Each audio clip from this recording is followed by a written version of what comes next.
Oh, let's see what I'm doing here. Let's get all the good stuff. Having some camera issues. Go figure. Oh, there we go. You can see my pores. All right, I think we are live. We're live. Okay. What's up, guys? John Sintes here, Cutternation podcast with Cass Kreitlow.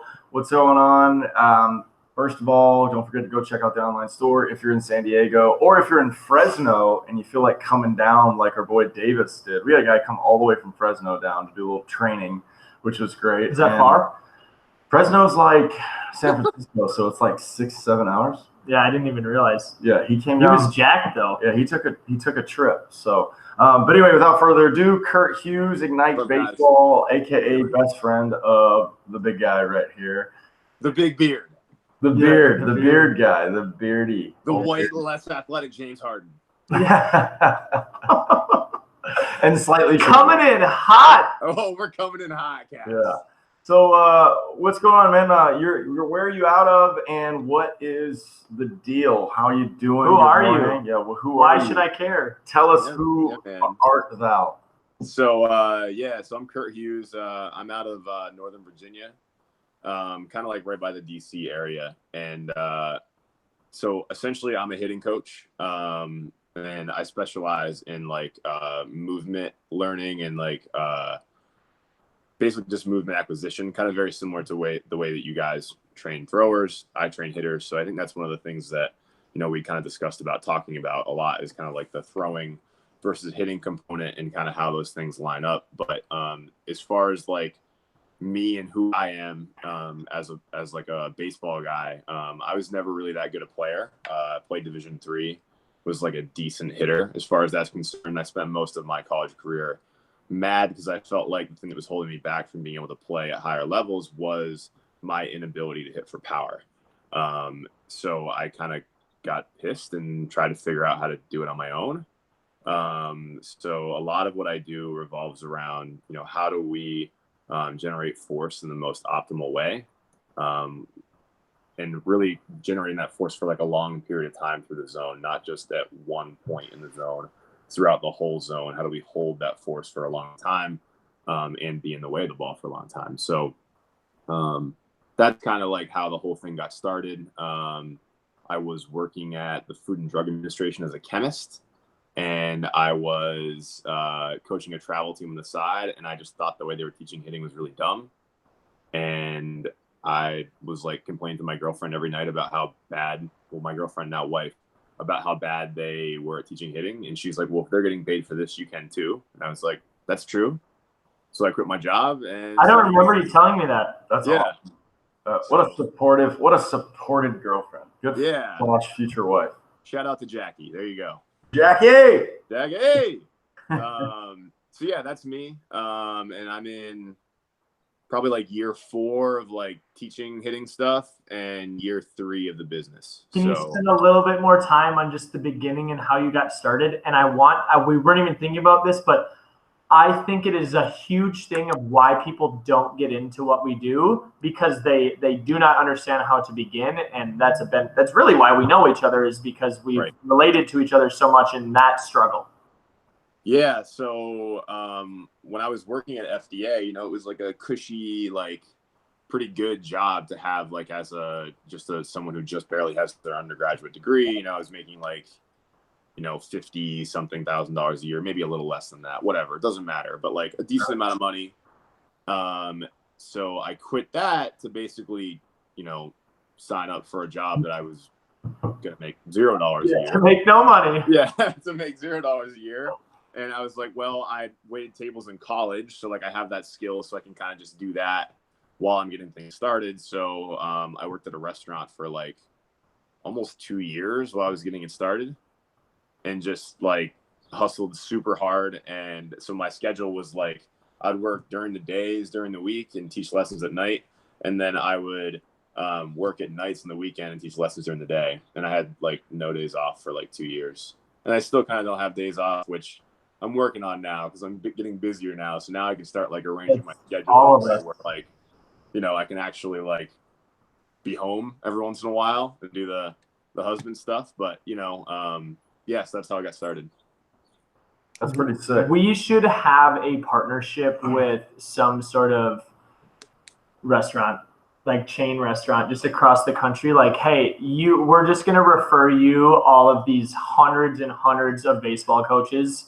Just make them more than minimum wage, because It should be like a diner. Anything. I'm all about it. Denny's, Perkins. I don't care what it is. Like, hey, I worked at a Chili's when I was rehabbing. That's what, because we talked about it, and now you bring it up again, and it's like, hey, I know it. But listen, I really think, like, coming from the service industry world and like getting into it, like, it's almost like the way people say about the military. Like, I think everybody in America should wait tables for like 2 years, just so they see it. You know what I mean? It's like, I don't know about your store, but I was at like a vacation destination, and we just got like, you just got ripped all the time. They would be like, what is 20%? I'm like, what do you mean? What is 20%? It's easy. Just do the math. Yeah, that's crazy. No, mine was more like of a corporate, like affluent area. So that was kind of lucky. Yeah, it was fine dining. Hey, I started at a Chili's and ended up at what we called the Cougar Cove, which was, I wore a bow tie every day. Yeah, so I know exactly what you're talking about. Wait, was the name actually called the Cougar Cove? No. That was the alias to the region. It was called the Ocean Club. Okay.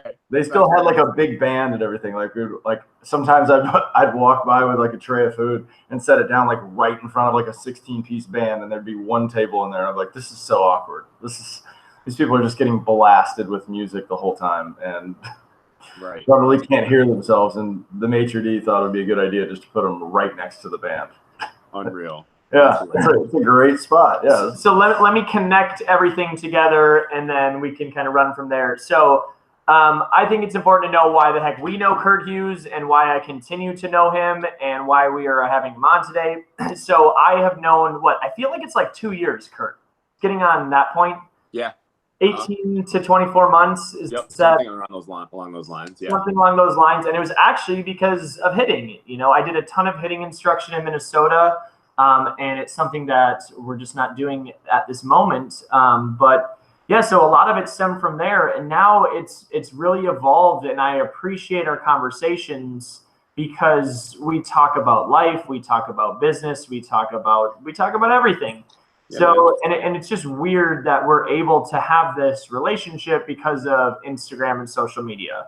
So, I mean, I know John because of social media, and this is something that, to summarize, I hear a lot of people making excuses and complaining and saying things like social media isn't good, or CrossFit sucks because it gets everybody hurt, or baseball players should never overhead press. John's like doing that. But with all of these things, like, those are just huge generalizations. And anyway, so social media has been a very positive thing for me, especially in the last 24 months. So that's why we know Kurt, and Kurt and I talk at least, it seems like once a week, if not more. And so it's been really fun getting to know you. I haven't even met him yet. So we're gonna have to make a trek out to the California at some point. Oh yeah, we will definitely. We are a traveling circus. We were talking about it the other day. Like, he and we're ready to take over. You know, it's like we need to come to Virginia in the next 12 months. We every day we come in there, we get a new person. Like, definitely. It's crazy to me. Dude, this is dumb, because he's the easiest guy. I know, that's what I'm saying.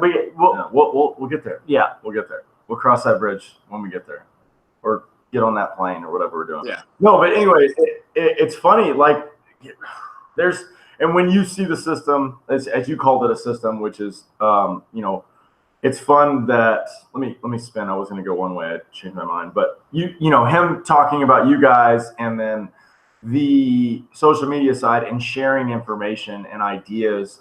We do it with Cordell. I do it with Cordell, kind of how you two do it. Cordell Green, aka the natural ball player, which is so fitting for him. Every day I watch him throw or hit, I'm like, Jesus, like, what? You're a 6'7" monster. Like, he's large. Yeah, you're a large human, and he's not small. Yeah. But anyway, it's super cool that the people have kind of taken over with the private sector and be able to get to some of these kids. And I feel like the game is changing for the better with a lot of people, but also I still feel like it's so far behind a lot of really what's going on. I'm sure you feel the same way. Yeah. So let me tee it up for you. Okay, so we think that we're saying something that is fairly unique on our side of the world for throwing, and that's that rotation is essentially the king of what you want to do when you throw. Like if you are not rotating, you're going to be missing out on so much. To the point of like, I like to think of things in extremes. So would you rather do this to throw the ball, or would you rather do this to throw the ball? And it's like every single time I'm going to pick rotate over a linear move. It doesn't mean that there aren't linear components to throwing. It's just that the primary movers, and I shouldn't use that because I don't know how I'm using that word, but the big component of what builds the throw is rotation. And we spend a lot of time cleaning that up and teaching kids how to simply rotate better. It doesn't look like that. And that's where we argue with people, but that's how we feel. And I think that's where there's a lot of similarities. So why don't you go into talking about how, similarities you have, or just like what's that onboarding process for you? And how do you said you're like a movement specialist. I'm assuming that has something to do with rotation. Tell us more about that.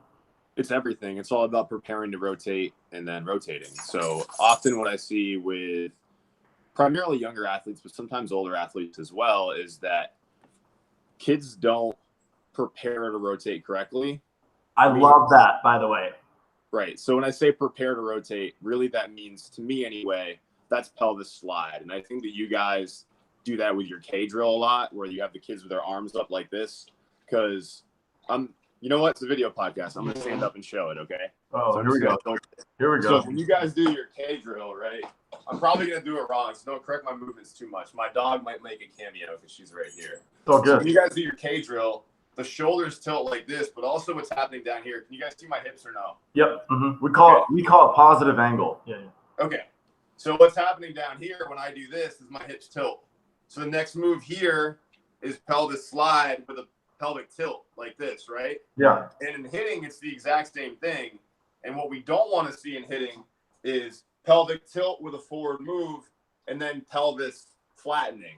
We need the pelvis to stay tilted and then rotate on a tilt so I can rotate on the angle that I want. Now, that might be a little bit different in throwing, but in hitting, we just want to maintain that tilt and maintain it while we rotate. So a lot of times what ends up happening with hitters is they'll go like this and their pelvis will stay flat. They won't tilt at all.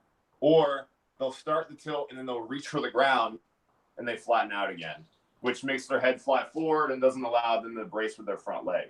So the main thing that I'm trying to do with hitters when they walk in the door is teach them how to tilt their pelvis and slide it forward to then transition into their rotation. So often I find that if I teach kids how to rotate properly, but I don't teach them how to get into like their rotation properly, kind of like sliding down the mound when you pitch or however you guys teach that, I find that hitters really, really struggle because there's a timing component of doing all that, where pitching is a timing component too, but it's more of a timing with the rest of your body. But like hitting it, I'm trying to time it with what the pitcher's doing and, how the ball is approaching. So that ability to control that movement and to make that heel land at the right time is huge in hitting. So does that kind of clear some stuff up? Yeah. So like we would use, so I love what you were saying about that. That made sense. And I try to go as simple as possible for what you're saying and try to keep it positive, negative angle. Oh, yeah. We don't even allow a neutral. We don't want a neutral because everything happens with us where our snap or our throw or whatever we're trying to do happens where we try to keep the positive angle. We try to keep the positive angle down the mound, and then when you turn the throw, then everything snaps and goes together with it, and going all the way into rotation. But I love that how you said that. You are either preparing to rotate or you're rotating. That to me that is so. I love that. I could not like that anymore. That is fantastic. So that's to me, buddy. Can I ask a pitching question, because I'm kind of learning about this a little bit. So like I'm gonna just kind of make a blanket statement about pitching versus hitting, and you guys can either confirm or deny my thoughts. Okay. So like imagine that my hands right here are my pelvis, like just my arms, right? So in pitching, it's like you lift your leg and it tilts and you go down. And then when your front foot lands, it goes kind of like this, like you kind of come over it like that, right? And in hitting, it's here, and then you land, and it's still here. Okay, so I thank you, because that's what I couldn't remember exactly what it is. So I don't know, because I think I wanted to hear his answer, but I think we need to talk about what Trevor Bauer does and what they say in hacking the kinetic chain. So I want to know his answer, but I think it's more similar than we think. I don't know. Yeah, well, here's the thing, because so the feeling is more of a, oh, hold on, let's swap the camera. Okay, the feeling is more of a, almost like a front shoulder dunk when you're going into it. But when you try to actively front shoulder dunk, you kind of lose your posture and what you're trying to do. So what we try to say is right shoulder across the body. So it starts the left side of it, but you have to keep the positive angle, which really, okay, so we'll go back even further. Positive angle to us, and we're going to make a statement. Which is pelvis tilt like this, right? Yeah, exactly. Okay. Positive angle, which is this simple that we say to positive angle that anybody can do it. If you keep your left foot higher than your right foot, your entire body reorganizes to have a positive angle no matter how far you're stepping. Which is why I make people step over, like I'll make people step over like a really small, like plyo ball when they're doing their step. Exactly. They step over it, their pelvis tilts, and they're into it correctly. Exactly. So then we cut. So like how we teach our slide step would be the same thing that you would do, where we're trying to keep our front foot 1 foot off the ground, traveling ahead of our body. Yep. Right. So that's similar, except for we're trying to create as much. We call it sideways. We're trying to go sideways as fast as we can before you rotate. So I think, but you want to go sideways with that tilt. Exactly. I think that's the thing that a lot of pitching coaches kind of screw up, is that they want pitchers to really drive off the backside, which is not wrong, but you need to drive off the backside with the tilt. You don't want to drive off with a flat tilt. That's when you can kind of leave your arm out and really mess up your arm. Right? That's exactly my point. My point is, let's say negative angle. And what happens is, so look at Cass's face the shoulders, I know he's trying to hold restraint. It's hilarious. No, it's good. So the shoulders to us are one piece, but most people look as the arms as two pieces, right? I'm sorry, everybody looks as the arm, two separate pieces. They look at just the throwing shoulder instead of both shoulders, because they are connected, especially in the back. What we've been looking at is that the traps, and the scaps and everything, they're actually one muscle for what they're doing. It's the right side, left side. So if the back's connected, obviously the chest is one piece. So 100%. they have to, this entire. And so is the pelvis. What's up? And so is the pelvis. So exactly. All the way up the chain. 100%. So but we just don't look at it. We break it up into quadrants that way. When you look at particular pieces, there is a little bit of independent movement, but notice right shoulder, left shoulder, they pretty much move together. Right. So what we're trying to do with them is, when we get to it, is we are trying to rotate our feet, right? Because we're trying to work up through the kinetic chain to have our feet. So it goes feet, knee, hip, shoulders, right? As fast moving from ground up. Exactly. So that's where we talk about the feet, because we try to identify the body parts that are the easiest recognizable to a young athlete, right? So if we go after the feet, and we try to tell them how we're trying to get their toes pointed, try to keep the positive angle with the front foot as it's going down the mound. That's a little bit of a skill where it takes them a little bit of time to figure out kind of how to go out with that positive angle. And we use slow motion video as well as with the radar gun to basically almost do like a science experiment every throw when they're trying to go as hard as they can. Let's walk your body, what it does, right? How fast it moves, and then what is produced by that throw and how fast is it done. Right. And so obviously we're trying to get it to go up, up, up every time in order for us to be able to get there. I did that because I loved how he said that. I haven't heard him say it like that. And that was a visual. Somebody can zoom into that.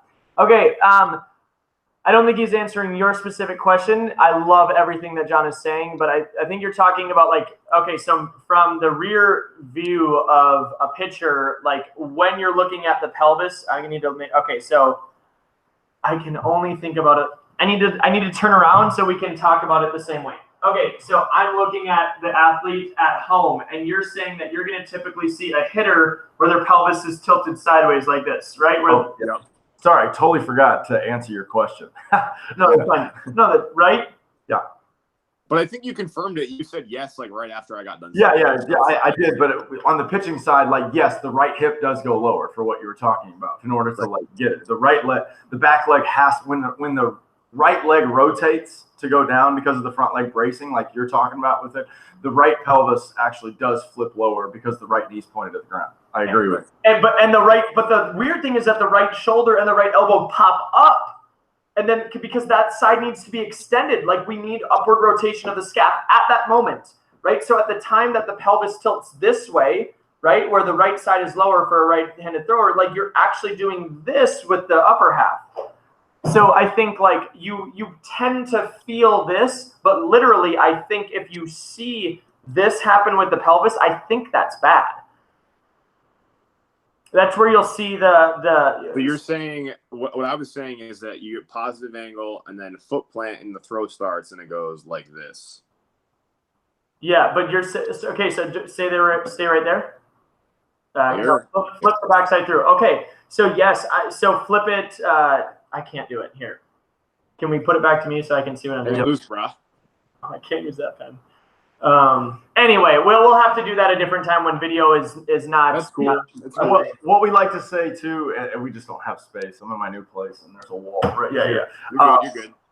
Anyway, but what we're looking at is that to answer your question, the way we describe it is the right hip folds into the left hip. That's what we're trying to do. We're trying to twist our right leg as hard as we can into it to try to create that snap tension point on the leg, but create some ghost over. Just hard back leg internal rotation. And we don't want over rotation. We don't want under rotation. We just want like snap into that as much as possible. I would actually prefer over rotation. I would rather you twist as hard as you could into it just to launch your body to go into as fast a rotation as you could. Yeah. Yep. Huh. Interesting. Yeah. It's weird. So I usually talk about the swing from above the waist, and I don't talk about the feet that much. Now I need to get you to talk to Cordell. You need to talk to Cordell Green. Yeah. You need like. Well, we've talked about it a lot. Today you need to talk to Cordell Green because it made so much sense to me. We talked about Cordell a lot, man. Yeah. So the reason I'll give you the reason why I don't really talk about the feet that much is because if you want a full rotation as far as like is hitting is concerned, the legs run out of room too quickly where I can't continue to rotate when I'm thinking about what my legs are doing, because eventually the length of my leg becomes like no longer like muscles that I can use. Kind of like if I was going to do like an Olympic lift and I got my arms like way up here, there's nothing else I can do to that bar, right? But if I'm doing a turn, I'm going to stand up again because that's what I do. If I'm doing a turn, I like this guy. If I'm doing a turn, can you see my legs kind of? Yeah, way better. Good adjustment. Okay. Great legs. Thanks, dude. So if I'm doing a turn and I'm really focusing on like what my legs are doing here, eventually I can't turn my leg anymore or push my leg anymore to rotate my pelvis. If I want to continue rotating, it needs to come from up here, because these muscles can control my pelvis to go even further. So if I want my rotation to go all the way to here, here's the pose that Cordell's always talking about, right? If I want to get all the way to here and get to my pose, at least the last part, maybe you can start with your legs for the first part, but the last part definitely has to be done by the obliques to get to here. Okay. All right. So I'm gonna help. Cordell and I don't know if you and I talked about this, but can you go back? Can you stand back up for me? Because let's do this. So the part that Cordell's talking about for the rotation and the snap isn't necessarily for range of motion. It's a position of strength to optimize like how forceful you are and how stable you are when you hit the baseball. So what he's talking about is when you do, so like if you were to squash the bug, like how we were told not to, but we actually know that is a pretty good kind of thing to do. The harder that you turn your right side into your left side, like you're trying to throw your right inner thigh into your left, right? But twist it as hard as you can, as far as you can. So when you do it, okay, now see, you face your position right there, right? And obviously the next thing to do from that would be to launch the hands and get the core to go through it. So what he talks about is if you can create a connection from the core and use as many leg muscles as you can, that you're going to be into that. It's kind of like the bracing for what we see with one of the powerlifting guys that we do into it. So your body is in a strong, almost locked out position. So you're hitting the ball at the most stable, strong position. So it's basically his snap, hold the pose. That's why he's talking about. You're trying to create a torque position with your body that allows your arms to slingshot and be rewarded with the bat going as fast as you can forward. So it's not also so the ball.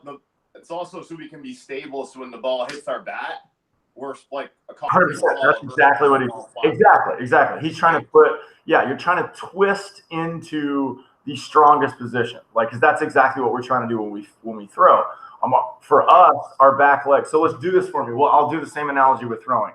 Cross your arms like this right here. And if you were to step sideways and throw and twist your back foot and your right hand as far as you can, when you do that, I'm sorry, your right shoulder, your right shoulder. If you were to twist your right shoulder and your right hand, and see, even then you did exactly what everybody else does, which is what we run into, is you leaned forward, right? And like you bend your back and lean forward. And when we do it, it's not, like I said, it's not that it stays there. It's not that it doesn't go forward. But what we saw was actually you lean forward with your face and then you rotate it. Instead of just basically throwing your right shoulder forward when you twist. Right. So ideally it should be like this. Exactly. That was perfect. The momentum of us going down the mound is going to be the thing that brings us forward. Exactly. So actually what we think brings the chest down is your throwing hand. So like if your throwing hand, when it goes out, when you unload all of that energy from the foot, knee, hip into the shoulders, and when the hand goes out and releases all of the energy, if we don't slow our hand down at all, then it will actually pull our body off the mound for what we're trying to do. But by front leg bracing, when we know about rotation, the longer we can go into our front leg when we go into it, the more powerful we will be in our rotation, because we will rotate in the same spot faster. Got it. Which is why you guys do that lean back drill, right? Exactly. We're trying to have, because like what I believe in is like it's a blend of like a couple different popular training facilities of what it is, but it's kind of like it's kind of how I refigured out how to throw after I broke my elbow, because I noticed that what I called short arm action, which is very popular right now because it does produce a fast arm, I noticed that the way my arm responded, because I'm such a long arm guy and a long arm thrower, that it didn't feel good when I was so short, right? So if you look at like a James Paxton or a Roland Chapman, who in my opinion are more long arm throwers, I'm looking at the distance from the spine and the ball and basically trying to play that G-force axis of when that hand comes all the way around with it to create the connection of it for it to go through. So the faster I can move my hand, everything that moves with the hand and the spine, as long as it rotates together, it will be on time and you will produce an easier throw. And I'm sure that's kind of like what you were talking about with hitting with your stuff, where that's what got me with Cordell, because I took some of his concepts of his 100% effort at perfect time. That phrase just resonated with me. And so that's one of the things that we keep talking about with our guys is, hey, have perfect timing. Make this the best rep you can with max effort at perfect time, because everybody thinks there's a giant myth that you have to throw, like there's so many bullets in the arm, or there's a bunch of things that just don't make sense, because it's not that there's so many bullets in the arm. Like Cass has seen me for, I don't know how long now, 6 months or so. I don't think he's ever seen me complain about my arm, or my arm's never hurt. He's seen me throw at least 3 times a week, no problem. And I'm 33, and it's like, if for what everybody's telling the athletes about their arm, I just completely disagree now, because there's too many doctors and people fear mongering, because there's a whole market, there's a whole business to like, hey, don't get hurt. And like, that's why every time someone tells me about their doctor or something, I'm just like, I just don't trust them. There's not one doctor that I've ever met that's been like, dude, I've been in game 7 before and I knew I wanted to pitch and help the team win. Like, no, dude, you were stuck in the books all night. That's what you were doing. You don't know what it's like to like try to give the last ounce of your throw of your arm so you can win the freaking baseball game. So I don't want to hear it from you. You're just going to fear monger the whole time and tell me that, well, if you keep throwing like that, you're going to get hurt. Yeah, no kidding. Everybody knows you could get hurt, you know? Right. It's all about, for us, it's just about how to like mitigate that risk the best we can, you know? Exactly. And I think there are some things, obviously, like I don't want to totally like say that like doctors don't know what they're talking about. I think there's a lot of things that we can take away from like the way that the body moves in order to like help mitigate that risk. Like, how do we pass like the stress from like the UCL onto like other parts of the body. So that way, like we're getting less on the UCL. Like there's definitely things that we can take away from that. But like, yeah, no, I hear you. There's a whole, I think like, the bigger statement is like most people aren't that good at what they do. Yep. Like, period. Like whether you're playing the game, whether you're coaching the game, whether you're at a bank, it doesn't matter. Like most people aren't very good, and that includes medical doctors. Like there are many PPT people that I've talked to that are not very good. Like most athletic trainers that I've met are not very good. That does not mean there are not really good ones out there. But like we just assume, and this is beyond my expertise to have a like articulate conversation about like the social aspects of this, but like I can't speak on that. But like that, people just assume that doctors are right, and that if this doctor tells me I should take this pain medication, then I should probably take this pain medication. And I just like we have to be more critical. It's so hard because it's like. So I have I'm sorry. Go ahead. No, I was just gonna say it's hard because it's like, you know, I don't have kids yet, but like if there's a time when I do, right? Let's say that's a couple of years down the line. I'm not going to put a stamp on that of when that's going to be. But like, if my kid like has an 103 fever, like at 2:00 in the morning, like I'm going to call the doctor. 1000%. You know what I mean? So like, it's hard. Yeah. Like I don't want to totally like zig. Exactly. That's what I was like a mini zig to know that there is like a industry that's built around like people getting hurt and around this fear-mongering culture. But at the same time, it's like, I don't know. It's hard. And I think there's a difference in like doctors that are like, it's medicine, and like the doctors, what I'm talking about. Because I will officially say it. I went to the Andrews Institute. That's who did my surgery on my elbow. Yeah. And like, those are guys who are supposed to be the best of the best. And they told me that I'll never throw again before and after my surgery. And to me, logically, all I did was break a bone. I didn't have anything wrong with my ligaments, nothing wrong with my tendons or muscles.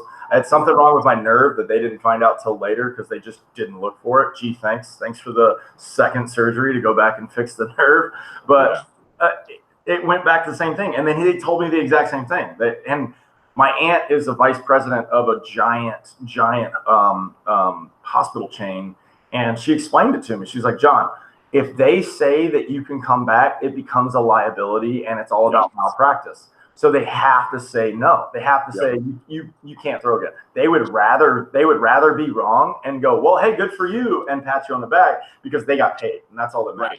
100%. So I'm like, okay, all right. So you know, the kid that I don't know if you probably saw the kid that we had that hit 95 on his running gun, and he was supposed to have Tommy John, and the way he was throwing I don't know if he told you, but 4 years from that, I did a clinic when he was a freshman, and I told him, if you keep throwing the way you're throwing with your arms swinging up early like that, you're going to have Tommy John. It's going to happen. It's just a matter of time. And sure enough, I run into him when I'm back in the area, start doing my thing again, and his elbow's killing him, and he hadn't changed anything. You know, and what's funny is actually able to go back into an old video file of a promo video that I posted, and he's in it throwing. And he's doing the bad, technique of what we say is like I'll come down and say it, like fingers to the sky is the worst thing you can do for a baseball player. Is there a way to show that post without showing who it No, is? we'll have to send no. Okay, so there was but it's everybody's seen it. It's like it's just very reputable. Can you show it? Yeah. Just no, the one knee. Just show them. So just like we're on a one knee. This thing. Okay, so like whatever this is. Okay, right? We've all seen that. Yeah, you're good. Yep. Okay, we've all seen that, right? And like it's something that I have in the past been like, that is such a bad thing, and now there's somebody else. It helps that John and I have some commonalities in these experiences that we've had, because like I went into the world. I literally just said this on my YouTube channel yesterday. So like this is what I was shown in the camps that I was first around, right? This is where we need to be, or slightly higher. And I was like, hey, I see all of these kids in our camps that get their arms up here and then they come down and throw like that, And I'm like, this can't be it, because I'm seeing video of Greg Maddox and he looks like that. And then it goes, woo, and he's throwing, So anyway, we're getting a little bit too much throwing in my opinion. I want to go. So essentially, let me talk about that. I was enjoying our conversation. Let me talk about that pose position, like from my perspective, real quick. Yeah, for sure. And then we'll jump to other stuff. Yeah, Okay. definitely. So I'm gonna do it from a couple different angles. Can you guys? I'm gonna turn my phone like this, or actually, it's gonna mess with the video. Isn't it? Yeah. We can see your legs though. I'll just leave it. Can you guys see? I'll turn it down a You little. point it down way more. More. Better? Yeah. Can you do more? My wife would love your place. Yeah, it's nice. My wife designed it, so I'm sure they get along. Can you see us? Yeah. Okay. So the way that I look at this is I want hitters to land in a position where there's a little space between their knees, like this. I don't want their knees like this and their feet to be in line, because that really forces them to not be able to tilt well, because it's almost like I'm standing on a tightrope. Can you guys see that? Yeah. So like if my feet are really, really in line like this, and in my opinion, Cass and I have talked about this a lot, but this is why I think like scissor kick has kind of become like a big thing. Now, whether or not like there's value to like why it's being taught or whatever, I don't have a whole lot of data to say like yes or no on that. But what I do find is that when people end up here, they can hit high pitch as well, but their only way to hit a low pitch is by going way, way down with their hands like this, which we know is a problem because... Are your feet in line right now, or are they open? They're in line. Yeah, so his feet are on a tightrope right now. I can't see your feet, Kurt, but I see what you're doing. So his feet are just like this. He's saying, I got it. Yeah, just slide if you slide your phone to the edge of the thing, we should be able to see it. Oh, there you go. Oh, there it is. We're good. Better? Yeah. I just want you to see my legs. Can you see my legs? We got you. Okay, cool. Still So some great looking if legs. you're in a tightrope like this, There you go. my ability to tilt down is really wrapped up in my ability to make my hip go really far this way. And that's just not really an efficient move in the swing. So if my feet are here and I have a little bit of width between my feet, my tilt becomes a lot easier, and I can use my leg muscles, kind of as Cordell was talking about, in order to stabilize here, which allows me to go really, really down to hit this pitch if I need to. Now, if I scissor kick, the same thing happens, except I have more force on my front leg supporting me. And if my feet are here, it's more force on my back leg supporting me to go get low pitches. So really, it's just our bodies trying to fight, like to establish a balance component at contact. And that balance component is really, really important at contact, because I want to be solid and connected to the ground and make contact with the ball so the ball can bounce off our bat in the most efficient way possible. So I do a lot of stuff like, I use like rubber racks a lot, and like I'll do like rack turns where like the person is like really stable here and they just rotate their T-spine and try to hold their feet in the ground and like really be stable with that. And a really easy way to work on like their leg stability is just increase the weight that they're turning when they use the rack, because if they're unstable, then they just fall out of posture. Yeah. So that's one of the things that I do a lot that seems to work really well. I think that's pretty much all I wanted to talk about with regard to that. But yeah, that's kind of. Hey, and so I asked Cordell this question, and I want to know your opinion of it too. I said, because he's so absolute on stuff, and right, you know, and I get it. You know, he's taking a stance. Yeah. But it works for his guys. You know, we saw it. Like the kids 100%. The kids that hit off those hack attacks and what they were doing was very impressive. Especially then, like the longer we were there and they didn't warm up, they didn't do tee work, they didn't do soft toss, they just jumped in the cage and crushed. And I was like, this is weird. This kid's first swing was a laser beam. Like that's new. Cool. I haven't seen that before. But I told him this too, because he was so absolute, and I think you're going to agree with me on this. I think it can be both. I think in certain situations, some guys scissor and some guys don't on accident, because my job is to get you off balance. And you guys get off balance all the time. And most of you guys are athletes, and athletes react and try to do the best they can in situations. So whether they hold their pose or they scissor or they don't, if the ball goes over the fence, who cares? Right. I mean, like the reality is that our body is going to select for movements that try to balance us. It just does. Like in anything, like if I push you, like your body's going to try to adjust not to fall over. Yeah. Right. So like if you throw me a ball that's down and I accidentally like stride it in a little bit further than I want to, like my back leg's going to kick out. It just is. And like I see this in my athletes like all the time. Like they'll be taking batting practice or whatever, and on one swing they'll pull their foot like right forward, like, so if here's the feet, right? The right leg will go like this. This is my right leg. This is my left leg, right? It's a right-hand hitter. The right leg will go like this, and then they'll stick and land, right? But then on the next swing, the pitch is in a different location, and they aren't able to rotate their pelvis quite as far. The right leg will go like this. Like, it's a pitch to pitch, like, variable thing. And really, like, you know, when you think about it, like, we're trying to train, you know, perfect movements in an imperfect world. Like, pitchers govern what the hell we have to do, and the reality is we're trying to hit the ball hard and knock it out. Like, I think really his argument, I mean, it doesn't matter. His argument is his argument. I get where he's coming from. I get where you're coming from. Like, I do think it's just go ahead. No, I 10,000% agree with you. And I don't want to, this conversation is not meant to be like, I disagree with XYZ. Right. I know. No, and Cornell's cool enough to be like, understand that, like, everybody has their own opinion of weight. Oh, yeah. You know what I mean? Like, he enjoys that we all debate and talk about this too, because we literally throw out theory all the time, or theory or data, like data analysis is what he and I have been talking about lately, about like the information that he's getting because he's collecting his own Rapsodo data on all his hitters. And like, we saw it. There was a grown man, 18-year-old kid in there that's going to, I don't remember what school he's going to. Where was that? Probably Seattle. I mean, where was that linebacker going? There was a linebacker in the cage, and his first swing scared the living shit out of me. Like, right as I put it in, like, he hit it over my head, and I went, what the hell was that? Like, who's this kid? And he goes, yeah, watch him get going. And then sure enough, I think he just posted Rapsodo data, and the kid had like 109 exit velo. And I'm like, oh, yeah, no kidding. I remember that. It's pretty good. Yes, weird. So, but that kind of gets to another question. I'm going to do the lead in this time to the next thing that we were going to talk about. So, like, that gets to, like, the next thing is, like, when people do things a lot, they get good at them. Like, I could teach anything. And if I could get people to get passionate about what they're doing and come in, like, you know, 3 times a week, like, they would get really, really good, right? Yeah. You guys could teach awful stuff and people could come in. You don't. You teach great stuff. Shout out to Cutternation. Boom.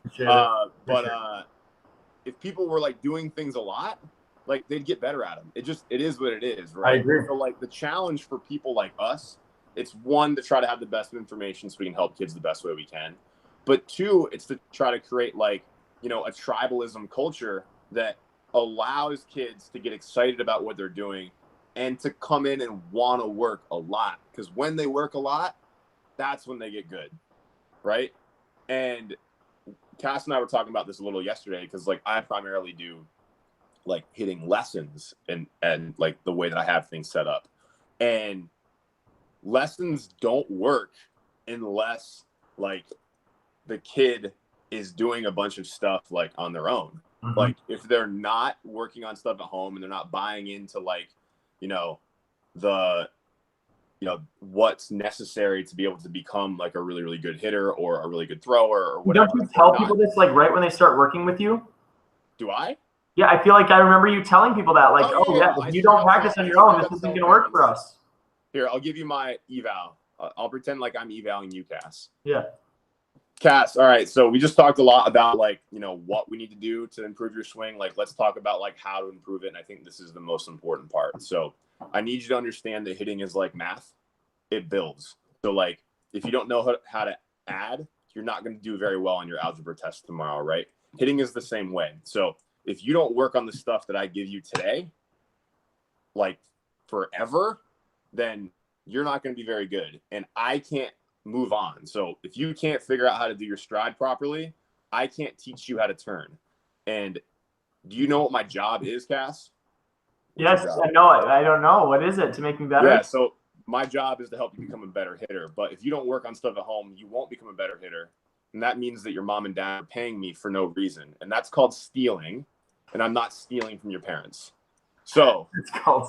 I love this though. Yeah, it means so I legitimately put it right out front in the beginning that I will, like, tell parents that I, like, will stop working with their kid if they're not working at home. Like, flat out. You just have to set expectations up front. Like, and that's the only way lessons work. Because Okay. You know, when All we right. first So I started will this, kids just didn't do go. anything. Ready, go. Yeah. All right. So I'm going to take the other side of it because why not? And the tribalism culture that what we create and how we set our subscription or whatever you want to call the way we do our plans, our training packages, is that I want to create a safe space that these kids can come in and train because I didn't have it. And if you look at home gym success, it just doesn't happen. There's too many distractions and too many other things that you can't get into. So that's why we do our models the way we do, where we try to keep it as simple as we can. Once a week, twice a week, 3 times a week. And then we have a full-timer situation right now because we want, like, the number one thing that surprised the crap out of me when I went from high school ball to JUCO was like, wait, we're here 7 days a week for 6 hours working on baseball. And to me, like, that was the greatest thing ever because I came from an environment in high school that I got told my freshman year that our head baseball coach was retiring. Okay, that means you're not going to be serious. No big deal. And we were terrible. We were terrible freshman year. Sophomore year, I got on varsity. We were terrible. Junior year, pretty much all of the cancer guys got out, and we actually played baseball and did pretty good, right? Then we got right back to senior year, back to more cancer guys, and we were. I was the only one to go play college baseball. Like it is what it is. So my point is, I understand what you're saying, but there's a lot of outside influence that happen through, because that's why we literally, I told Cass, I do not want to coach teams because I don't believe that you have to have teams to learn how to throw or pitch. Because if I teach you everything that you need to know, you can go out and dominate. And then your coach is going to give you all this advice on this stuff, but he's not speaking the language that we've designed for you to be able to repeat what you're doing. Yeah. You know? And so, like, I don't know, like, of our serious guys, Cass, how many of them only come in once a week? Like, none of them. Everybody comes in 2-3 times a week because they know that they need to get stuff done. So Kurt and I talked about this because essentially, I just have to be honest on this because I do not, this statement is not reflective of what I actually think, but I've essentially said, like, lessons can be crap and they can be the wrong way to do it. And that's not what Kurt is saying. So Kurt, first off, I appreciate how you said that, Kurt, because I know that it was in response to how we've talked about it. And like, there is a way to do both, you know, and this is the thing, is like, our training is both of them. Yeah. So we are small group training, but we have private instruction all the time. Yeah. You know, it's based on it. So I just want you to know that, like, he wasn't saying that lessons are superior. No, I know. No, we were just going back and forth. Exactly. I was just explaining our side of it. And I'll go one step further because I just thought of another point, and something that may help you is, especially when you get to these group settings, like, we pit them against each other by using a leaderboard, and then we do nothing but, like, there's 3 kids that we have that are like our top, I know this is hilarious, but our top, like, 8 and 9-year-olds. But when they see that they're all in the gym at the same time, they kind of get this eye, and they want they start acting, they start going. So what's the moral of the story here is that jump in. You're creating. I do this, but the problem is that with hitting, right, and with sometimes, I don't want this to be a bad soundbite, so let me say it correctly. With hitting and with sometimes, like, the level of people that I start out with working at them, kids are just really not good. Right. So I'm not going to put a 10-year-old who struggles to make contact with the ball in a group training setting with a 10-year-old that absolutely just demolishes every ball. Right. And then just keeps spitting balls at those 2 10-year-olds, and 10-year-old 1 who smashes every ball continues to smash every ball. 10-year-old 2 who misses every ball is embarrassed and is, like, crying on the way home because he didn't have a safe space to, like, be able to do whatever he's doing. And then 10-year-old 1 that I really want to work with because he's super good is like, I don't want to train with this kid. Like, this isn't fun, right? So, like, the way that I do it is I onboard with lessons to group training. And then I only group train with kids that, like, are ready to compete. Like, the way that I look at it is, like, if you onboard with the lessons and you get to a point where it's like, okay, cool, now your movement's decent and you can, like, actually go and, like, compete against, like, pitching or, you know, a machine or me throwing difficult batting practice or whatever, then like I'll throw you in the ring and let's go. But the problem is that like a lot of times what ends up happening is if kid X is not good at all and kid Y is really, really good, it becomes quite difficult in a hitting setting. Okay, I totally disagree because of this right here. Here's how we do it, and I hope this helps you because this is where we see a lot of our kids really buy in. We use both kids as an example back forth against each other. So we'll stay with 10-year-old X, which was the not so good ball player, right? Sure. I will point at 10-year-old Y and go, look, he's been with us for a year, and look how consistent and what he is doing, right? And when he goes through, I'm trying to use him as a model example when they're going through the throws and point things out. This is what you're trying to do. We know it's like what we always try to explain it. It's like learning a language. This is going to be the hardest thing you've ever done. We already know that, right? Yeah. You're going to get frustrated. Throwing a baseball to a 4-inch target is probably the second hardest thing to do in sports, like from any distance, right? Which is really the pocket of the glove. So we use it the other way too, where we have 10-year-old Y watching 10-year-old X, where we're going, do you remember when you were there? Do you remember when you weren't? Help him? Exactly. And that's what we go. If you see something with him, I feel like even we have 9-year-olds that I know he thinks the same way, where we can go, hey man, if you see anything on your buddy, because we know you guys are the same thing, maybe say something. So now I have 9-year-olds learning how to help their teammates. Yeah. Oh no, it's money. It's so money. Yeah. Like, Yeah. I love the model, and I 10,000% agree with you. Yeah. Here's the problem. Well, hold on. Before I just wanted to finish because I understand what you're saying too, because if there are some kids that are just below too far. And so they're below too far, we will actually separate them from the group, have them go outside, do some of their stuff, cast on their movements. Yeah. But then we will always throw them back in there. Oh, for sure. Want them to be in the thick of it, competing, because ultimately when we have an awesome group and everybody's around the same age, or even if they're not, we will do strike competitions through different drills. And you can still get a ton out of this from trying to have these kids compete, because none of these kids know how to lose or how to react to losing. Like, yeah, 100%. You said to little Timmy, he goes home and he's so mad that the other kid was hitting, better than him. And I would tell them the same thing my dad told me, because like I was telling Cass, I had a very traumatic first pitching experience that I'll never forget. I remember that it was the first time I got to pitch, and I was going up against one of the cool kids in elementary school, and he hit a bomb off me at like 9 years old, like not even like a little one. Like he softball leg kicked that thing out of the dang park, But I remember being upset about it and be like, I can't believe I got one run. And my dad was just like, well, if you don't like it, like work it. You've never worked at pitching. Let's work on pitching. And that was like the start of it. And all of a sudden he's pointing out Greg Maddux to me and all these guys on the Braves, because I grew up in the 90s and that's what we did every night was watch the Braves. So anyway, back to you. Go ahead.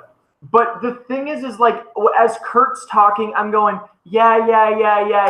And as John's talking, I'm going, yeah. Like, there are good ideas in all of this stuff. And I think at the end of the day, like, the challenge is that parents aren't experts at what we're experts at. Like, we can identify that, like, Kurt Hewes, we might not agree with everything that you say, but you're not shitty. Like, you're really good and you care and you created an environment, like you said, that allows kids to get better. So is your model exactly what our model is? No, but both of them consider the negatives of them. So like the drawback of ours is that a kid, doesn't become more assertive, and our system is one that allows them to come in and do things on their own. Like, kids love that. That's an important skill that we teach. And let's say a kid would fail in our system that doesn't embrace that needs to have his hand held the whole entire time, or her hand held the entire time.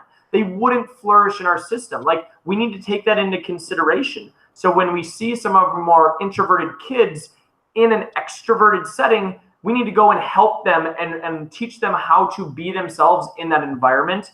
Else they will fail, because they will get left behind. Like, we need them to be assertive, to know when to, hey, my arm hurts. If they're going through a whole session and not communicating with us, that's really, really bad. Where in your situation, like, you're going to be constantly talking to that one individual and on a consistent enough basis that those kind of things might not slip through the cracks. So we have to cover until they graduate into group training, right? Right. Group training does exist. It just exists you have to graduate to it. In the same way that private stuff exists in our system, it's just not the primary. It's not even that it's not primary. It's just two different words to talk about how we're training people. Really, ultimately, the biggest thing that got me with what you were saying is, and the only way that I really feel comfortable referring someone to someone else is if I know they care. Like that's the number one thing that I want to know. Like there's a lot of people that I will not refer. And like these guys talk to me, they know the network that I've created in San Diego. And they're like, hey man, like, is there any way that we can do a partnership or something? And I hear that all the time. And I had to tell someone the other day, I said, dude, honestly, no. But they're like, why? And I said, because I know what you teach, right? And if I heard you say hit the ball on the ground to the right side too many times, and I just don't believe the game should be played that way. So your ideas are off to me, so I'm just not going to refer. I don't want anybody to be like, oh, and I know people do the same thing with us. They're like, oh, you try to throw as hard as you can all the time. And I'm like, yeah, but that's what I saw. So why are some people like, if we could break it down into just like the tribalism concept or just like a system, however, I don't know, these are now these are becoming interchangeable, but I want us to talk about like, how can people identify that people aren't good, or like, what are those people doing? Is it simply that, they have really good culture and that they're teaching the wrong things? Like, why aren't people good? You go first, Kurt, and then I have another. Can you ask the question one more time? I'm just trying to say, like, from your opinion, why are coaches failing? Why are people not having success in this industry? Like, because I think it can be lumped into like, oh, they're not having success, they're bad human beings. Like, from your opinion, why do you think some coaches with good intentions are simply not good? I think I think at times it's an over control thing. Like a lot of coaches have like, I don't want to lump everybody into this thing, but like a lot of times, and I even try to like monitor myself doing it too. It's like, we feel like we have to change stuff like way too often, right? Like a kid will start going on a path that's like 95% good and like 5% bad. And a coach will be like, oh no, you have to do this differently. And then it breaks the path that they're the 95% path that they're currently on and moves them into, a less good path. So I feel like coaches, a lot of times they are a little bit too invasive to a fault. Right. And the more that we just throw Q salads at kids and not allow them to, learn how to move within like constraints and the barriers that we create in order for them to be successful, then, kids struggle. Like I find that the less words I can use to describe things and the more like barriers or constraints that I create for those things to be figured out, I find that kids improve way more. So for my money, it's a thing where coaches just are constantly cueing new stuff all the time and kids can't latch on to anything because they're changing all the time. So, but one of the questions that he had that I want to know with you too is, he said was, how do you know if it's working? Like, how do you identify if the place that you're training at is working? If you're a client? Yes. Yeah. So it's data, really. I mean, like as a parent, if you're like because most the reality is from a business perspective, most consumers of our type of service are uneducated. And I don't mean uneducated meaning they're stupid. I mean, like, they just don't like understand like some of the movement stuff that we're talking about today. Like they're not going to like grasp onto and like understand like the value in what we're talking about, like you're talking about arm like matching. I know nothing about the ping pong association right now, and that's how most people know about baseball. Like they know nothing. I know nothing about ping pong. Right. Nothing. Yeah. Nothing. Except that I can beat you in it. But anyways, a whole other debate. Yeah, it's a whole nother day. Yeah. Anyways, yeah. So they just don't fully understand. So like as a parent, like how do you know that like your kid is getting better? Like you evaluate the data that is produced by your kid in that setting, right? So like, is a parent going to be able to look at a video and be like, oh, that's good? Like maybe not, but if you were looking at your kid in a side-by-side with someone who obviously was a really good thrower that had minimal injuries, then like that'd be a good way to do it. Also, like, velocity data, Rapsodo data, as far as throwing is concerned. For hitting, it's really like video, blast motion, and hit tracks data. And so I try to get like eval data on everybody, like what they were doing on average the first day they come in. So that way, like, in a month or so, we can take a glance at it and see where they're at. Now, the hit tracks isn't mine, so I don't have access to it every day, but usually I can get a kid in there like once a month so we can kind of track where they're at. So like as a consumer, like that has to be like the sticking point. Like if you're not getting data, then how do you know? I mean, you don't. That's the answer. Yeah, I totally agree. That's the biggest things that happened to me when I was growing up. We didn't have a lot of pitching coaches or this and that, but a lot of people would just be like, oh, you're throwing 90. They would just say it. That's got to be 90 miles an hour. And you'd be like, oh, okay. So your head would get filled.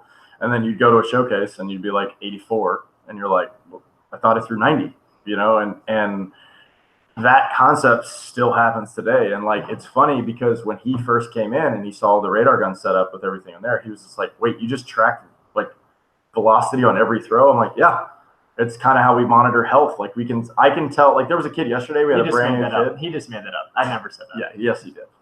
He's definitely said that. Anyway, we had a kid yesterday come in, brand new kid. And I told his dad, I said, every kid that we've had in here, including myself, probably Cass, probably you, every one of them developed the ability to lie to their coach about their arm, because it takes one time for you to throw in a game and you say your arm hurts, your coach pushes you on the bench, and then you no longer say that your arm hurts because you just keep playing. That's all you do, because that's all they want to do. They just want to keep playing the game.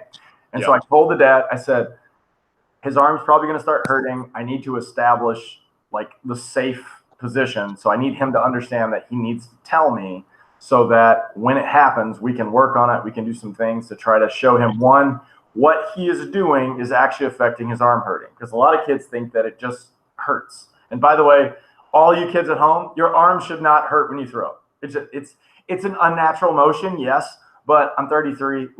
No, your arm should never hurt when you're throwing. Something is not moving correctly if it hurts, okay? So that's your body telling you that there is a position that you are in that is not good. You shouldn't feel pain, period. Yeah. But there's this stigma that I've heard, and especially with me, is like, oh, that's just what my arm does. It gets sore. No. Mm-mm. But like if you back squatted and felt pain, you like wouldn't back squat immediately. Yeah. I meant that. Like you shouldn't feel pain with anything. Yeah, I agree. But it just happens all the time. And baseball. So sure enough, the kid's going. Can you guys talk about the difference between like pain and soreness? Because I think that's something that can kind of get lost. When I say soreness, I mean like if you back squat. Yes, that's the answer. That's how you know. You know what it feels like to be sore from back squatting. Like that's the best answer. And you can say it, but like that's what I feel like is the best way to think about it. So in my opinion, the difference in pain and soreness is the time frame. That's what I always try to tell people. Great. That's a great answer. If it happens right after the throw, that is 100% pain. If you later on, like I don't believe in the soreness thing because it just takes too long for DOMs to set in. So like soreness would definitely be the next day, right? But if you throw and you throw hard and then later that night, like your arm starts hurting or something, you weren't throwing correctly. That's pain. There was an issue. Like I got a text yesterday from a kid. He said he threw 3 innings, struck out 7, felt great, and then he got home, started eating, and then all of a sudden his elbow started hurting, right? And he's freaking out because it's his elbow, and everybody knows about Tommy John and blah, blah, blah, blah, right? But, I'm like, if you did not throw a pitch and then right after that it hurt, then you're probably just fatigued it super hard, and maybe you have some swelling pushing on a nerve that's causing an issue. But who knows? I don't know what the issue is, but, like, trust me, if it didn't happen right after the throw, you did not tear your UCL. Yep. So I hope that pain soreness time frame. That's good. It's good. I like it. Yeah, cool. There was one more thing that you guys wanted to. Well, what's your time frame? I have like 20 minutes. Perfect. Okay. He's disappointed. Me? Yeah. No, he rolled his eyes and looked away, and I said, no, perfect. It's good. No, I was gonna say like we can be done in the next 5 minutes. Or No, what? I mean I could go longer too. It doesn't really matter. My lesson's at 1:20 and it's 12 o'clock here. So essentially, I think where we're really similar, I think, is that I think where we could learn from Kurt is like the eval process. I think is really formal for Kurt. You know, if we were really going to be nitpicky, like we could do more of a formal introduction.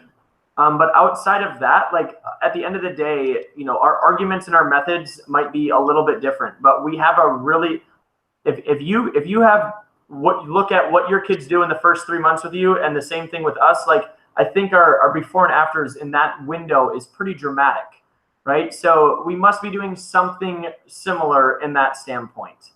And we'll continue to get better at that. But I just think for me personally, that has been something in Minnesota. I told people, like, I am not actually teaching you that much. I'm simply teaching you how to prepare and have a system to follow. And I would say that in the same way here, it's just, I just know that we can help people throw better, faster than I've ever seen before, you know, like quickly. So the rotational aspect, I see similarities there. We talked about tribalism. I don't even like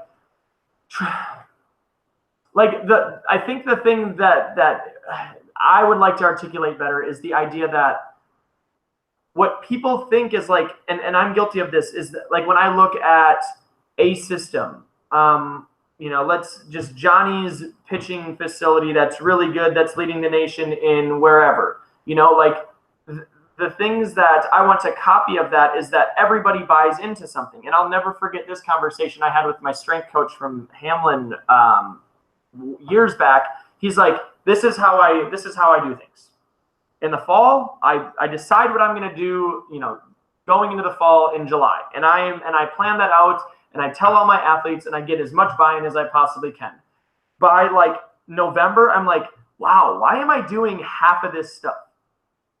Right? But I keep on doing it. In my head, as a coach, I go, this is so silly that I picked that exercise, but I don't tell anybody about it. I just go, okay, let's buy into this. And then Christmas time comes around, they have their break. I reevaluate. I make my program better. I come back in January and I say, hey, these are some of the things that we're doing. This is why we're doing it. Boom. And now you buy in as hard as you possibly can for the next 3 to 4 months.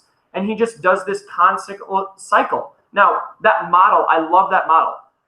Anecdotally, I know that he didn't actually do that because our athletes were not seeing progression like he was describing. You know, if his learning curve was actually like that, right? If you follow that model, you'd think you'd have a really, really good strength program. But regardless, I'm getting a little too personal there, but regardless, like, that's what I think. I think there needs to be this way, and then this way, and then this way, and then this way, and that all of these ways can work, and that people are too worried about, you know, trying to fit into all of those tribes at the same time, and that there's only one. It's like, no, there's a bunch of them. And this is how we're doing it because this is the best way that we know how over here. And if you buy into us, you're going to see results by buying into us. And again, like, we could have crappy stuff. I believe you said at the beginning, Kurt, right? Like, if we just practice something a lot, we're going to get really good at it. So at the end of the day, are you creating habits for kids that get them to practice more often and acquire a skill that they didn't have before? And it seems that that's yes. That seems like we're doing a really good job of that. And I feel like that's what is missing in the industry. These are some of the things that I feel like are unique to us, and I don't see them industry-wide. I couldn't agree more. I mean, really, it's just about getting kids to be passionate about something and to continuously want to do it. I mean, so have you guys ever read the book, The Talent Code? Heard about it. Great book. You should read it. I should read a lot of things. It's all good. So I forget the exact thing, but they did like an experiment, and the experiment they did is they took this music teacher, like a renowned like piano teacher or whatever, and what's that? Pianist. Pianist, sure. That's what it is. So calling it what it is, bro. I think you yeah. So they took this really, really good piano teacher, or whatever you want to call it, pianist. And what they did was they asked all her students a series of questions on the day they walked in, and also asked them a series of questions like a couple months later, right? And they were trying to figure out what's the greatest predictor of like success. And they hypothesized that it was going to be practice time, right? And it turned out that that hypothesis was actually wrong. The hypothesis, or what was actually right, was they asked the student, how long do you see yourself playing your instrument? And the students that like were able to give a definitive timeline on like, oh yeah, like, I don't know, I'll probably play it until I'm like, you know, sometime in high school. Those students did really, really poorly. They sucked. But the students that they didn't understand that there was a time that they would not be playing their instrument, that they were just like, oh, like, this is what I do. I guess I'll always be playing my instrument. I don't know. I never really thought about it. Like, those are the students that ended up being super successful. So a lot of that just comes back to like getting that passion about what you're doing, right? And then like practice time is less important than focus practice time, right? So like, obviously it's good to have a kid to practice for like an hour, right? But if, you know, only 15 minutes of that practice is actually like, you know, deliberate, then it doesn't matter. Like, you could practice for an hour, and if the practice isn't deliberate, then it doesn't matter how, you know, long you practice if you're not like really focused in that practice.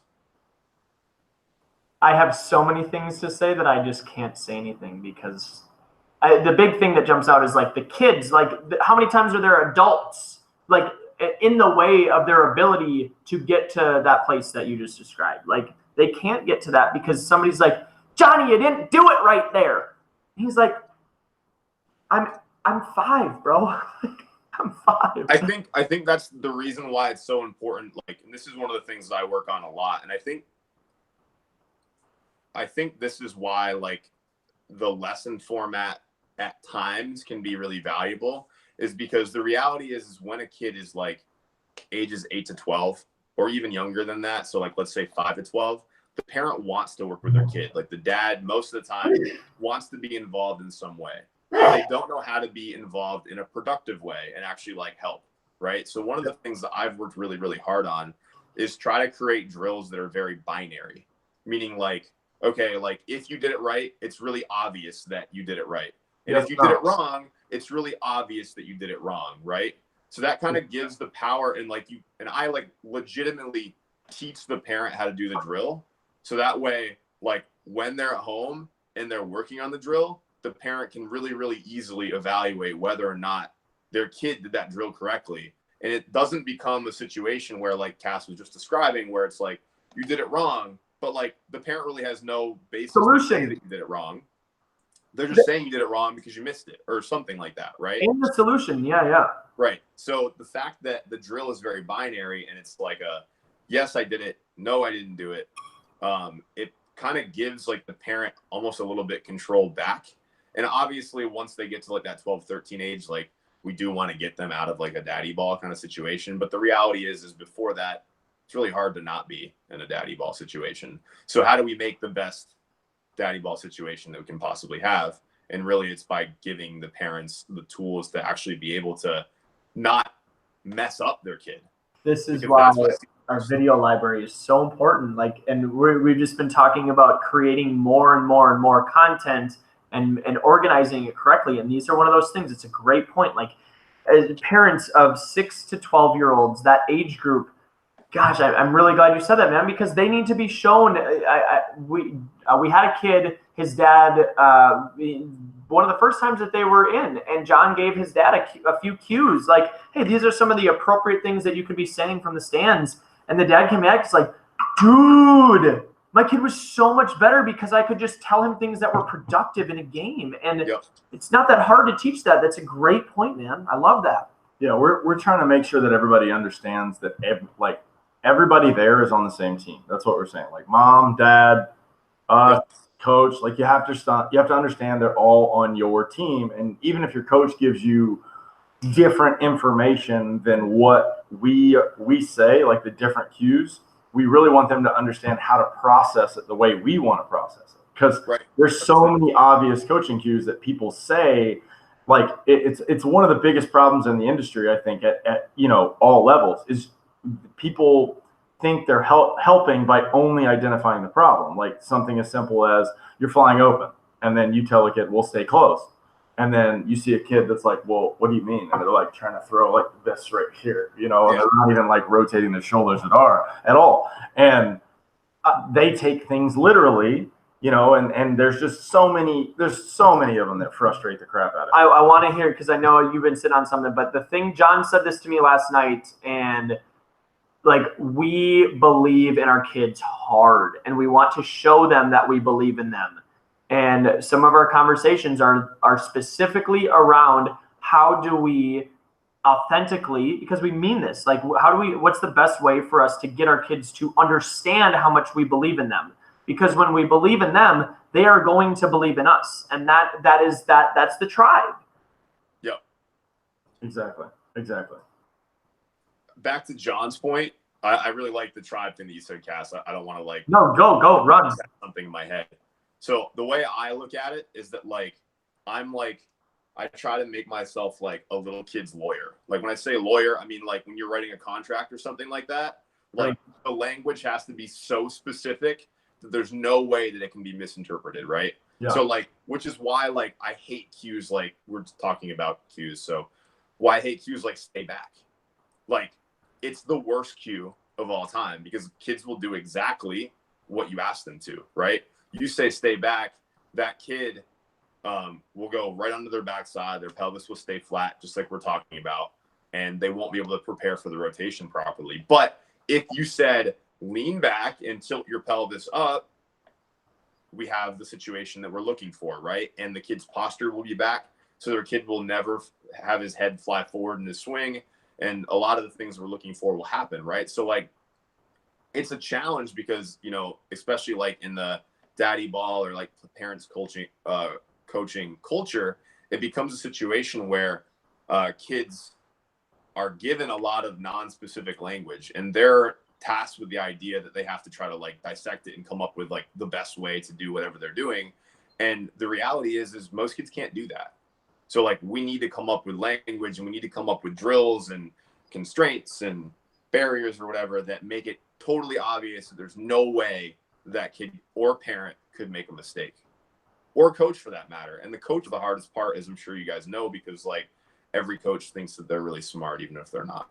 And there isn't the only universal language in baseball is. You mean like fastball, curveball, changeup? You mean? Like John brought that up the other day. I'm like, oh, that's crazy. But everything else, there isn't a common language. So good training facilities or good programs, they establish very specifically the language that they're going to use and what that stuff means and the utility of that vocabulary, right? Like, how is this helpful? Yeah.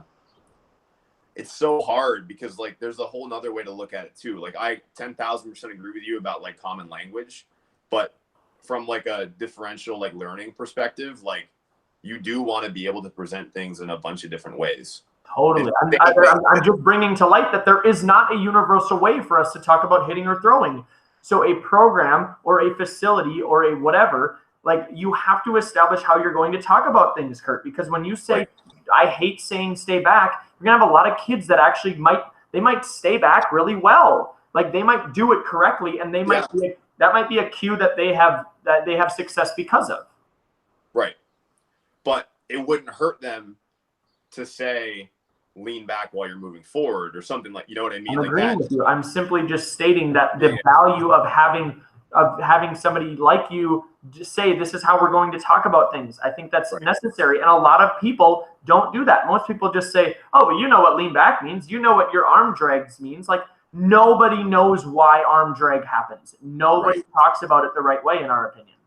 But everybody knows what it means. No, we know what arm drag looks like. We know what a pushy throw looks like, right? We're experts in this field, but like most people have a general idea. Dads know what a short arm action is. Like they know what short arming it looks like. They have a general idea of what these things look like, but nobody knows exactly what they're talking about. So then it's our job to like, okay, when I say this, it means that. And a lot of places don't do that. Right. So you have not much time left. This has been really good on my end. It's been fun. It's fun how the internet is connecting all these like minds. I know we talked about, I'll bring it full circle, and he talked about Instagram earlier, and we were talking the other day, and I told him, I said, it's really crazy that, like cosmos, quantum physics of timing, that I was getting to the point where I was getting busy enough. I had just moved to the new gym. Yeah. I started having some big time success, and then this guy was like, banging at the door to try to get in and get into the program and help. And it just worked out so nicely. And I saw the potential of it, and we ran a trial worked. And, that's what it's all about, is trying to build that team and get people excited about what you're doing. And so thanks to the big bearded guy over here for. Yeah. I mean, with Cass, it was always going to work because he works harder than anybody for the most part. He's super passionate and he works hard. So he's always going to figure something out. It was just cool that you were able to see that and kind of bring him on, Yeah, for sure. I mean, like I had already been thinking for a while that I needed a number 2 or someone that could just take a little bit of the stress that it was. Because, I mean, I've been doing it solo for, I don't know, 8 years or so, while playing and stuff. And so, it's fun to finally have like somebody that you can be like, yeah, man, I'm going to go. Like yesterday, we ran over to our, the monster. I got to watch his, as easy as it sounds, watch him strike out 4 people so he could break this record. And, he got to go to a baseball game while I sat and trained people, and it was awesome. Yeah, it was great. I was there for 2 innings, got to see what I needed to see, and shook hands, kissed babies, and headed back to the facility to keep teaching some more queso. So I'll say this, and then I will shut up and let John close it out. I love that you are continuing to grow, but also that you're putting out more content. So for anybody that's watching that doesn't know Kurt, he's been giving away most of the things that he talks about. So go and watch his stuff. It's really, really good from a hitting perspective. And he talks. So he isn't just posting a clip here or there. There's a lot of deep stuff. So, and you write a lot too, don't you? Yeah, I'm writing an article right now on adjusting to spin rate. And I also want to, before we go. Yeah, how do I follow you? What? Oh, sorry, what? You can follow me on Twitter at @ignite_baseball. You can follow me on Instagram at @ignite_baseball. My Facebook page is just Ignite Baseball. My YouTube page is just Ignite Baseball. So hit all those up. Newsletter. What's that? Newsletter. That's it. Oh, yeah. And you can sign up for a newsletter on my page, ignitebaseball.org. When I say page, I mean my website. Yeah, I get his newsletter, and it's fantastic stuff. I love baseball people emailing free information. It's awesome. Yeah. I want to get your guys' thoughts on how training spin rate. You guys have an hypothesis on how you think that is done? Did you listen to the last Driveline podcast? I don't think so.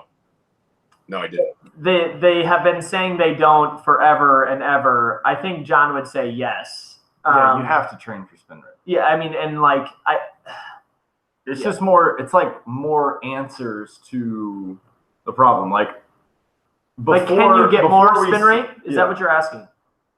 No. Yeah. He's talking about the hitting part, right? No. I already have a bunch of hypotheses. Do we know how to get more spin? Yeah, so if you're a pitcher, and you want to increase your spin rate, people have been saying forever that there's no way to do it. No one knows how to do it. I'm asking if you guys have a hypothesis. Well, I will officially say I know how to do it. Okay, cool. I do it all the time. We do it all the time with the concepts of what we talk about. So that's what we're excited about getting the Rapsodo. We don't have any way to prove it. No, I know. We don't have any way to prove it, but yes, we do. We do have a way to prove it, because we can't prove it with actual data right now because we're working on a Rapsodo, which we will, like I said, that's the whole credit card, blah, blah, blah. We've been in a holding pattern for 2 weeks, and he heard me yell at Capital One yesterday and finally got it figured out. But either way, with the eye, we can see that all right, so if we take physics and we know spin rate, the more it spins, the longer it stays at higher velocity, the less it decelerates. So we can show them in video where, when they throw, it stays high. I mean, for hitters, that's okay. Go ahead, continue. Okay, so I think that's an optical illusion of the high part. I think it's straight because gravity says it falls, right? So the less the spin, the more it falls. So like we don't say high, we say straight. It stays straight long. Okay, potato. Same thing, exactly. Yeah, I'm just trying to establish the parameters of what we're saying. Cool. So we can show kids that actually, if they were to follow through as fast as they can and pull down with their wrist as hard as they can through release and what we call fruit ninja, then the ball will actually go faster and straighter. We can show that in video. So we do that all the time with stuff, and like the spin rate for what we're doing, it just depends on the pitch. The best way to increase spin rate is to throw. So I was talking more independent of velocity. Independent of velocity. So they say that. Right. So like if I throw harder, if I throw a ball 55 and then the next ball I throw is 65, assuming that I throw the same pitch type, it's gonna spin differently, right? So I was asking more on the terms of like, I know what you're at. People don't really know how to train spin rate independent of velocity. So how do I hold 90 but increase my spin rate?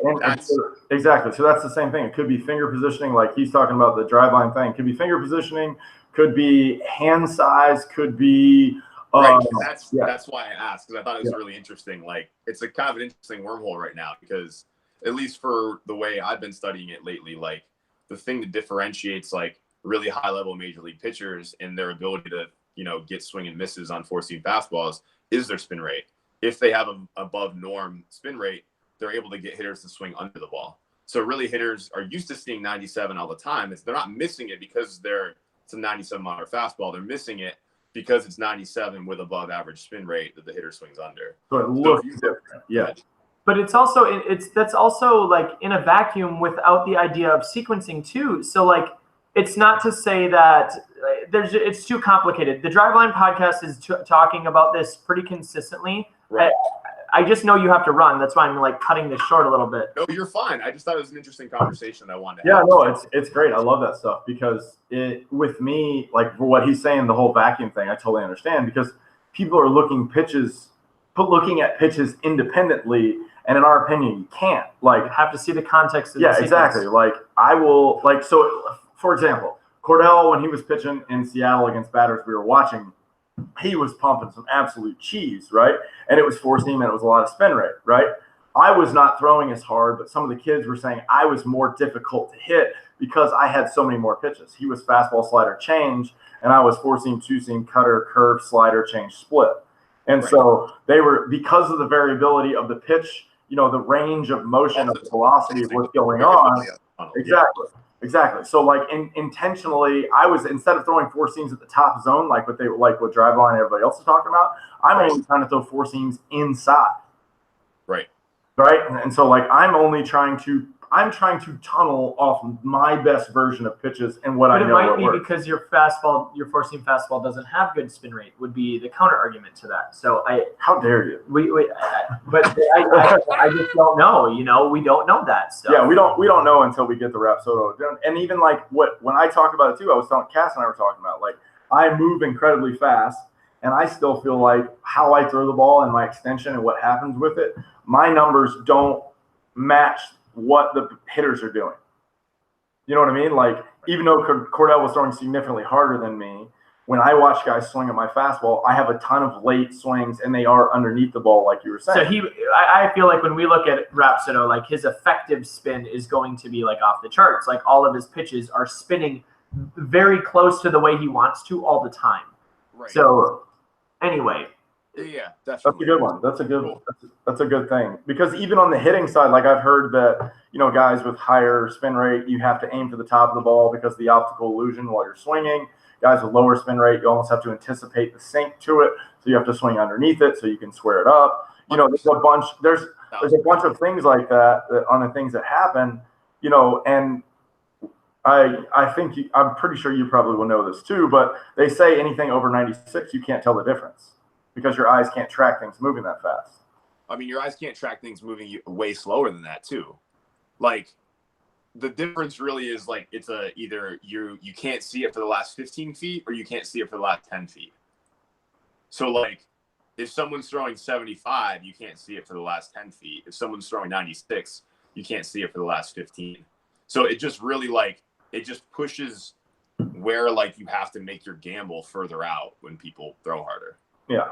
Does that make sense? No, 100%. That's why it's Cutternation. Yeah, there you go. That's exactly what, because in my opinion, the cutter is the most devastating pitch because it moves the latest. Yeah. So, all right, I got to bounce, fellas. That was a perfect way to end it right there. That was absolutely perfect. So, hey, thank you very much for coming. yeah, man, on, this Kurt. is good. We'll do this again. So the reason why I like this forum too is because I can have 8 people on here at once. So I've been saying it forever that I'm going to do a round table one over here, but we're definitely going to do something like that because there's just too many styles and cues and minds that like it just conversation breeds, progress on what we're trying to get out there. And it's fun because we like to introduce our parents and our clients and even the community that we have to other people that are like you. So, thanks for taking some time this morning and coming on the podcast and saying what's up. And if there, on the flip side, if there's anything you want us to come over there and yell at some kids about, because he knows, like, one of my favorite things to do is go out there and yell at kids on why you're not trying to strike people out. What are you doing? Like, you are a pitcher. You get paid by strikeouts, but everybody wants you to, like, okay, last thing. Why would you let somebody hit the ball? Can you answer that question for me? I can't. No. Yeah, exactly. If we're in the backyard, all 3 of us, and we're playing wiffle ball, I'm bringing the noise and trying to strike both of you 2 out every time. And if you're not trying to do it to me right back, then I'm going to feel like you're slighting me. And don't slight. Give me your best effort. Don't half it right now. Don't give me the half guy. I want to make sure that we know that this is a competition. Yes, sir. Cool. Cool, man. All right, buddy. Well, thanks again, guys. Go follow him. We'll shout it out on Instagram, Ignite Baseball, IG, Twitter, YouTube, everywhere. I'm sure if you should Google him, you will find everything you can with Kurt Hewes and Ignite Baseball. You got anything? Thank you very much. Yeah. You got any more thing? Anything else, Kurt? Hey guys, I enjoyed it. Thank you. All right, man. Sounds good. All right, guys. Don't forget, throw hard. Appreciate it, and we'll talk to you soon. Yeah, we'll do this again. It's been too long, and we'll keep doing it. All right. Sounds good. Later, Kurt. See ya.